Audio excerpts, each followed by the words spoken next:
Ez vagyok én. Ő meg a haverom. A gazdagok rokonait raboljuk el, majd jó pénzért visszaadjuk őket. Jó dolog látni, amikor felébred bennük az elfojtott szeretet, és könnyes szemekkel keblükre ölelik rég látott szeretteiket. Legutóbb ugyan volt egy kis gond.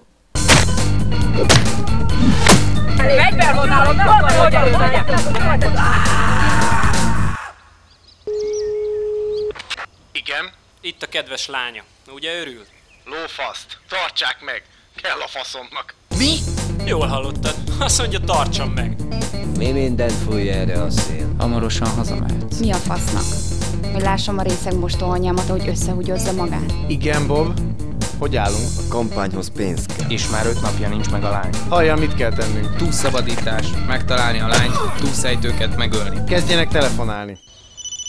Igen? Mégiscsak kellene a lányom.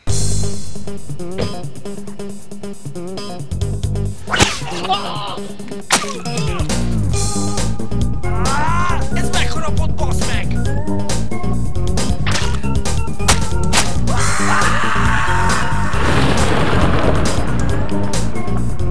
Mi van?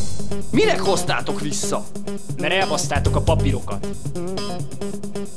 Volá! Íme a hubica. Horzsolás, karcolás nélkül.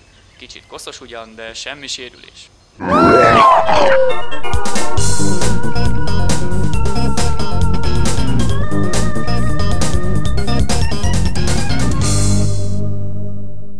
Hú, ez biztos jó lesz, ezt megnézem.